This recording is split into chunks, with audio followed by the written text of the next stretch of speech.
Assalamualaikum warahmatullahi wabarakatuh. Salam sejahtera untuk semuanya. Semoga teman-teman dalam keadaan sehat. Oke teman-teman, kalau di video kemarin kita sudah bahas mengenai TV LG, terus kita bahas juga mengenai TV Sharp, terus kita bahas juga mengenai TV Polytron. Kali ini kita akan bahas untuk TV Sanyo teman-teman. Jadi kerusakan yang sering dialami oleh TV Sanyo ukuran 21 in yang tipe slim. Jadi di sini teman-teman bisa lihat untuk gejala kerusakannya. Nampak jelas di bagian layar itu terlihat seperti garis buku teman-teman. Terus di bagian kanan dan kirinya itu hitam dan melengkung. Di sini ini. Terus di bagian atasnya ini seperti tegangan yang kurang teman-teman. Terus ketika kita tekan menu juga teman-teman ini bisa dilihat untuk bagian OSD-nya ini melipat teman-teman untuk vertikal atasnya. Ini terlihat jelas banget. Kita lihat juga untuk posisi ada gambar teman-teman. Jadi ini posisi AV dan pada gambarnya sendiri itu terlihat tipis teman-teman, seperti kayak semacam tabung yang kena atau CRT yang kena. Padahal ini sudah di posisi bagian terang, kontrasnya udah posisi yang lumayan besar teman-teman. Tapi emang ini kerusakan yang sering dialami oleh TV Sanyo pada umumnya. Oke, kita langsung masuk aja untuk bagian pengecekan mesinnya teman-teman. Untuk mesinnya sendiri ini sudah memakai AC single teman-teman, jadi berbeda dengan generasi yang sebelumnya yang memakai bagian program dan kromanya itu terpisah. Di sini kita lihat untuk bagian elko-elkonya juga udah pada diganti teman-teman, tapi nanti kita cek juga untuk kualitas dan posisi elkonya apa benar-benar terpasang dengan benar atau tidak. Terus kita cek juga nanti di bagian elko videonya teman-teman. Jadi nanti kita akan cek di tegangan-tegangan keseluruhannya apa sudah normal atau belum. Sekarang kita masuk ke bagian pengecekan tegangan teman-teman. Kita cek di bagian B plusnya. Di sini ada tegangan tapi ini masih kurang teman-teman. Untuk TV Sanyo itu harusnya sekitar 120 sampai 125. Terus di bagian videonya ini juga keluar. Terus kita cek juga di bagian tegangan ABL-nya. Di sini juga ada teman-teman. Terus di bagian tegangan untuk suplai IC vertikal ini ada teman-teman. Terus kita cek juga untuk bagian tegangan audio dan suplai 7805-nya teman-teman. Di sini juga ada.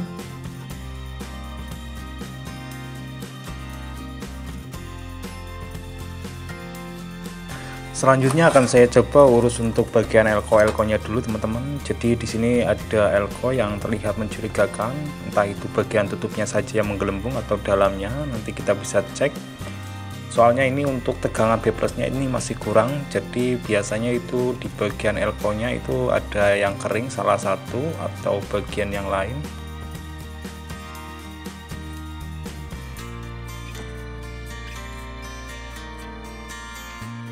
Dan di bagian elko 250 voltnya ini juga nanti akan saya lepas dulu teman-teman.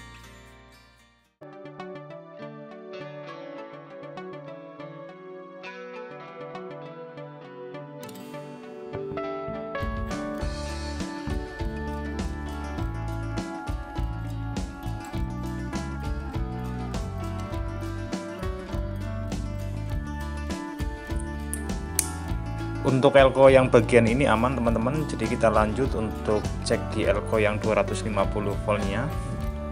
Nanti kita coba lepaskan dulu.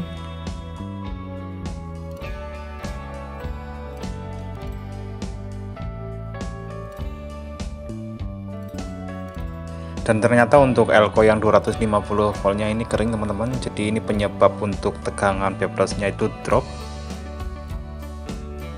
Di sini untuk beberapa elkonya sudah saya ganti teman-teman, termasuk elko yang 220 mikro 50 volt. Terus untuk sementara bagian elko 250 saya lepas dulu yang di bagian sini, karena untuk elko yang 250 itu ada dua, yang di metrik juga masih ada, jadi aman teman-teman. Kita langsung coba tengok saja untuk hasil gambarnya teman-teman. Jadi kita cek di bagian gambarnya. Kita tekan menu aja, coba kita tampilkan. Di sini untuk tampilan OSD-nya sudah benar. Terus di bagian atas vertikal juga ini sudah tidak lipat lagi teman-teman. Coba nanti kita tes untuk masukkan ke bagian video, kita isi pakai video kayak apa. Di sini untuk tampilan gambarnya itu masih tipis teman-teman, sekalipun garis bukunya itu sudah hilang dan di bagian kanan kirinya juga sudah penuh.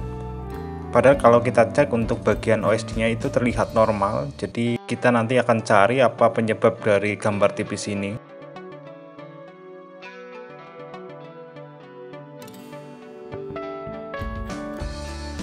Sekarang kita cek untuk tegangan ABL-nya teman-teman. Jadi kita cek dulu untuk tegangan ABL-nya. Di sini untuk tegangan ABL-nya juga udah keluar teman-teman. Terus kita cek juga di bagian B plus-nya, ini juga sudah naik dari sebelumnya. Tapi ini untuk tegangan ABL-nya nanti kita urut, dia sampai apa enggak ke IC-nya, ke IC chroma-nya. Kita urut untuk jalurnya teman-teman. Jadi di sini untuk tegangan ABL-nya kita cek apa sampai apa enggak. Terus kita cek juga di R yang 103 atau R10 kilonya. Nanti kita cek apa sampai apa enggak. Soalnya di situ ada pembatas dioda zener teman-teman. Takutnya dioda zenernya itu putus. Oke, terus di sini juga enggak ada tegangan teman-teman. Jadi untuk sesudah R103 atau R10 kilonya itu sudah tidak ada tegangan. Jadi di sini terhambat teman-teman. Nanti akan kita coba cek untuk angkat jumpernya terlebih dahulu teman-teman. Jadi kita angkat untuk jumper yang ke IC chroma-nya dulu. Di sini untuk posisi jumper sudah tak angkat teman-teman, yaitu J245 yang ke arah IC. Jadi nanti kita cek ulang apa mampet di IC-nya atau di bagian zenernya. Kita cek ulang untuk tegangan ABL-nya teman-teman. Jadi ini sebelum R yang 10 kilo teman-teman. Di sini sampai untuk tegangannya, terus kita cek juga untuk sesudahnya.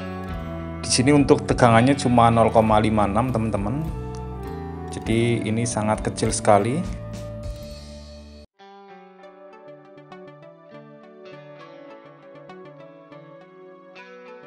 Lanjut kita ukur juga di bagian IC-nya teman-teman. Jadi jalur yang untuk ke IC-nya apakah keluar atau enggak. Kita cek di sini. Jadi untuk tegangan IC-nya itu keluar teman-teman untuk jalur ke IC-nya. Terus kita cek ulang juga di sini masuk teman-teman untuk ABL-nya. Terus kita cek sudahnya ini. Nah, ini tetap sama teman-teman. Jadi kita nanti akan coba angkat untuk dioda zenernya teman-teman.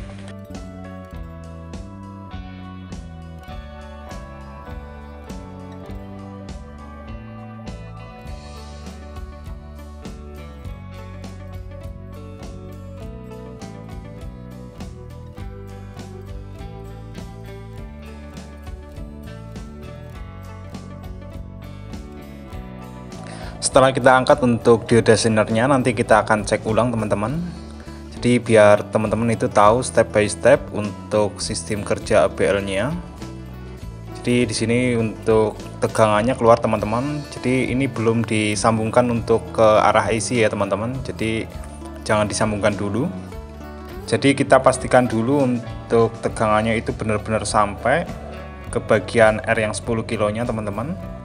Nanti tinggal kita pilih untuk dioda zener penggantinya. Kalau di sini sudah kelihatan untuk tegangannya.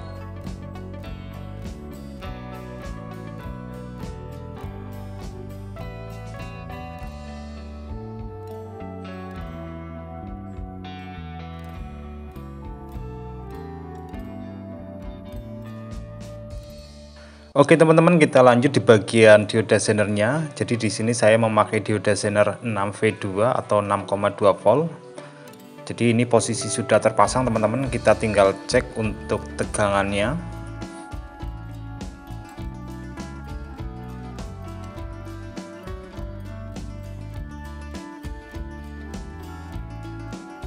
Di sini untuk tegangan ABL-nya sudah naik teman-teman, yang awalnya itu hanya sekitar 9-10 volt, sekarang sudah 15 volt. Terus kita cek juga untuk dioda zenernya teman-teman. Jadi di sini sudah berfungsi untuk dioda zenernya dan tegangan juga sudah muncul.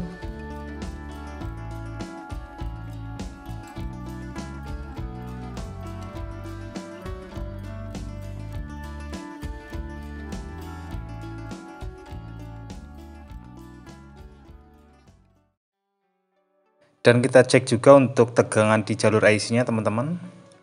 Ini yang tegangan IC-nya. Jadi ini posisi belum disambung untuk bagian jumpernya. Dan ini untuk posisi bagian yang sudah disambung teman-teman. Jadi bagian jumpernya sudah terhubung. Untuk keseluruhan ini sudah aman teman-teman. Sekarang kita bisa lihat untuk perbedaannya. Jadi kita tes ulang untuk hasil gambarnya dari yang awal sebelum perubahan pergantian dioda Zener sama yang sesudahnya teman-teman. Untuk tampilan awalnya juga ini sudah berubah teman-teman. Jadi untuk posisi rasternya itu lebih terlihat atau kelihatan dibanding yang di awal tadi. Coba kita pindah di posisi AV. Jadi ini jelas berbeda ya teman-teman. Dari awal yang tadi kelihatannya itu tipis dan ini sudah lumayan teman-teman.